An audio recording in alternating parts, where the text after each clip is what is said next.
Alright, welcome back to some more Wandering Sword. So, it took me probably a good couple of hours. I think I had like 6 hours on this before. I think it took me like 6 hours to actually just... Hey. So it took me absolute ages to get like all the artifact materials.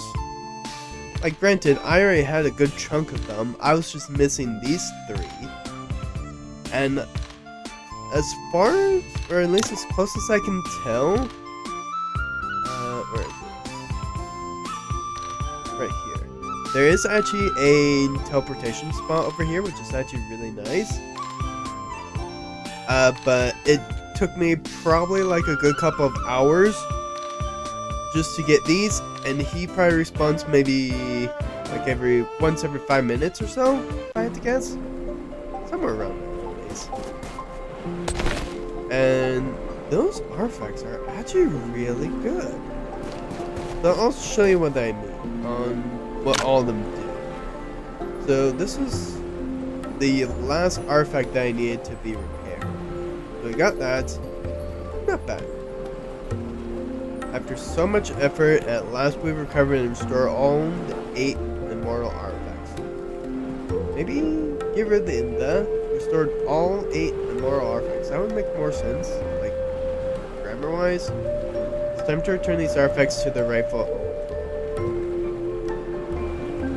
And I am sick, by the way. Oh, I forgot I have it set for auto. Let me stop that. Mr. Lee? Actually, I was hoping you would continue to keep these for now, but they belong to your sect. Why ask me to keep them? The sect hasn't really been rebuilt yet, has it? My time with you has made me realize something important. The 8 immortals artifacts are just objects. Whether it's Pengao or another sect, it's the people who matter. Recovering the artifacts alone won't revive the sect. Only by becoming a true hero like you can the sect ever truly flourish again. So forgive my foreignness, but I'd like to make a deal with you. Don't worry, I'll make sure these artifacts are safe. When you become the hero you aspire to be, I will return every one of the 8 immortal artifacts to the sect myself. Though we haven't known each other long, I see you as a true friend. Restoring this sect is a promise to both my master and to you. It's a promise I'll devote my life to fulfill. Okay, and then we get 2 forging and 2 tailoring, and then we get the final scroll. Now, we'll see... Let me just first get these. Or, use these. Now, there is one artifact that I actually want to use for him, for me, because it gives an immortality. So, let me first sort these by the rarity. That should make it easier to find them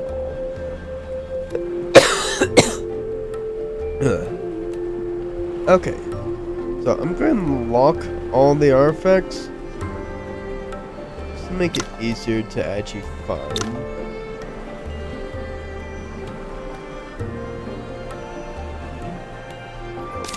And I don't think, yeah.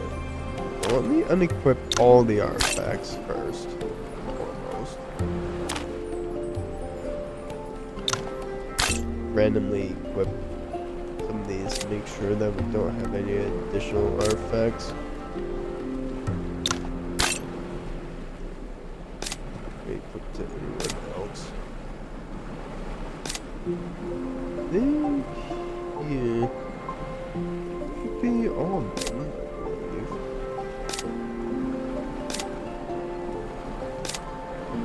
Okay. So, let me actually just equip all these, and then unequip them.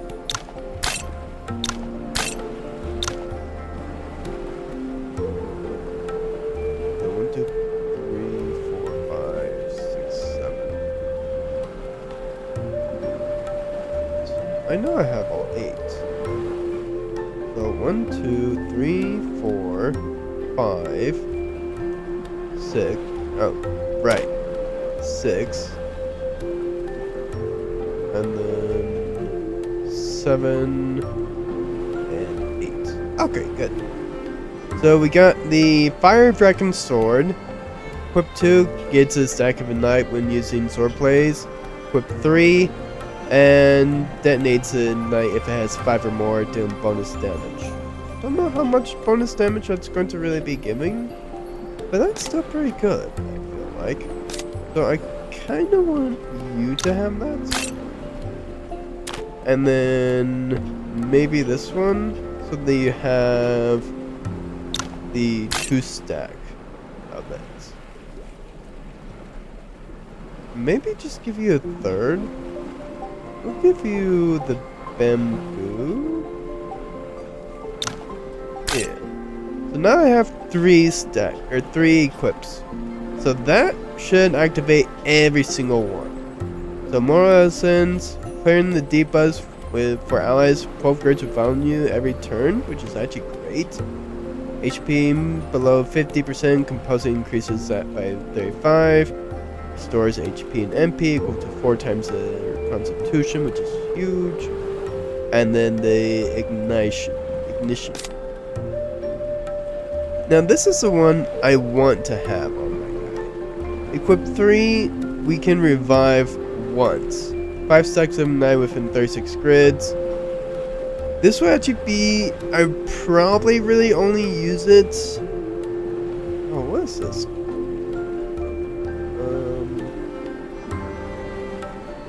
I need to equip at least a weapon onto you, so I could technically do the fan, I guess. I could give the 3 stack. Plus the agility boosts up that damage by 1%. So give me what, like almost 16% damage boost, which would actually not be too bad. And then I can basically make myself immortal to debuffs, which would not be bad.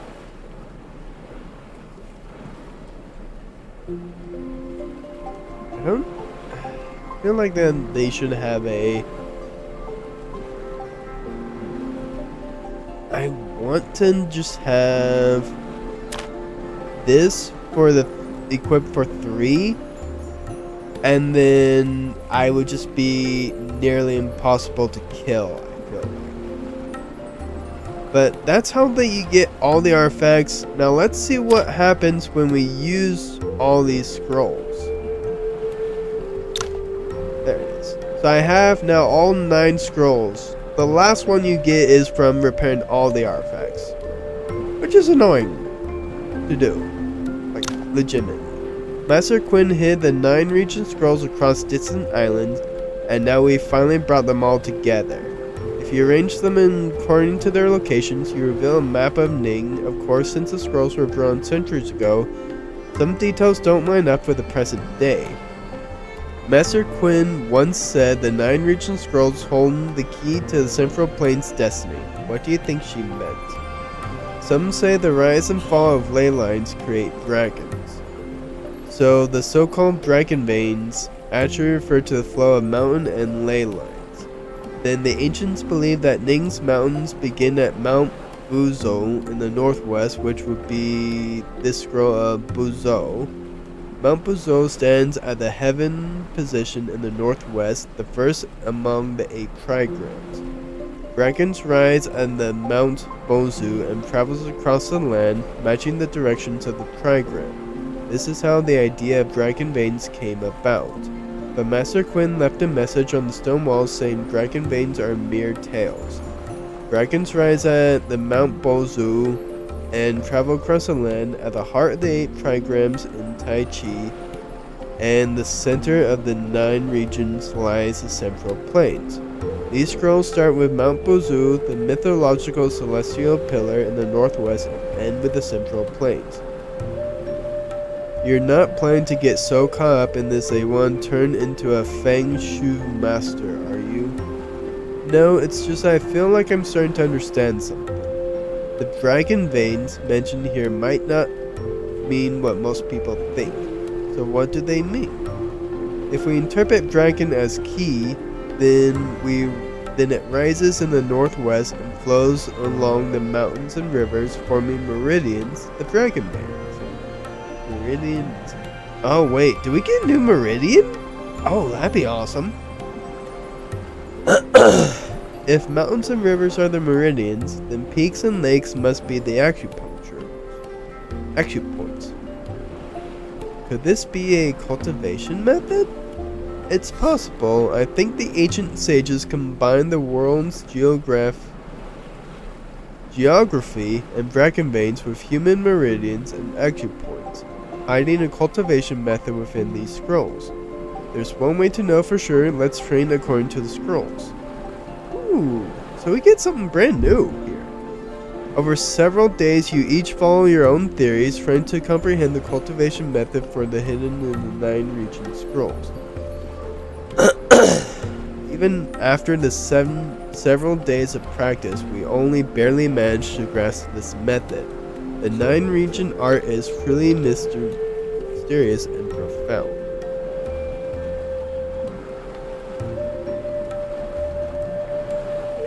Still, we managed it. Master Quinn and Lady Lingbo did everything they could to protect these scrolls. Now that we've collected them all again and learned the method, we have to honor their wishes to protect the scrolls and defend Ning's eastern shores.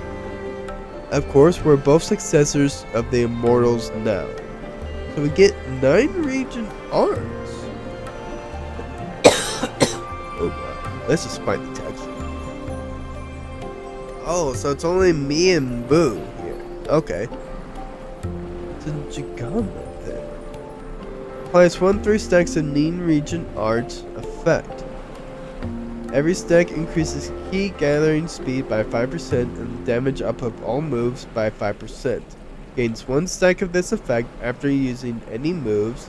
After reaching 9 stacks, restores 45% HP and MP. The next turn, then remove this effect and all debuffs. Okay, that's really good actually. So we could increase. Oh, okay. So yeah, 9 stacks, right? No, 1 to 3. So that's a 15% damage boost and 15% gathering speed. Oh no, we could get 45% damage boost. That's crazy. Towering Mountains gains 1 stack of this effect the next turn if not moving this turn. Every stack increases defense by 6%. After this effect reaches 5 stacks, when it is stacked next turn, it is removed, applying 1 stack of incapacitate and key deprivation to all enemy targets on the battlefield, and 2 turns of HP shield equal to 25% of the user's max HP to the users and all allies. This was not stacked when the HP shield effect is active. It's only level 4. Level 7 is the user and all allies gain 35% key and 1 stack of lightweight upon entering the battlefield. For every other unit moving in the turn, gains 5% to 10% key with a 0.5% chance to remove 1 debuff for himself. With level 10, 9 regions align. Upon entering battlefield, increase max HP and MP by 1000 for the user and all allies. When the user triggers the HP and MP recovery effect of 9 region arts, all allies restore 0.5% HP and MP. Using other cultivation methods, have 50% chance to gain 1 stack of the region arts. Holy crap, that is so good! Okay, dang. That's huge. And 2 people get that too. That's big. I've also actually just like maxed out a lot of things. Okay, get rid of that and equip this for sure. No way I'm not having that. Marshall points. This is just from all that. Yeah, unequip that and equip this. I don't need the winning cloud for this. I was thinking it was going to give me a new meridian. That would have been nice. Yeah, okay. So we want this one, and that. Because that's going to help me. Okay, and then he's gone. Huh. Okay, that's actually incredible.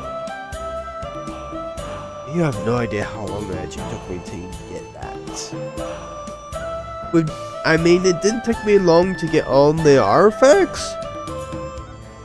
But it just took me ages to actually just get the materials, especially for the bamboo. Because I just had to farm that one guy. It was good for martial points and all that, but still. I wouldn't recommend.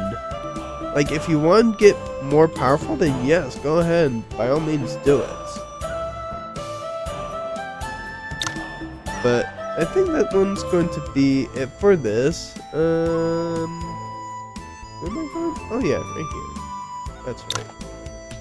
So I got the birthday thing to do. So that's going to be an entirely new episode because I know there was some people confused on how to do the Sweetwater Village questline. So I'm going to be doing that for you guys right now. So goodbye.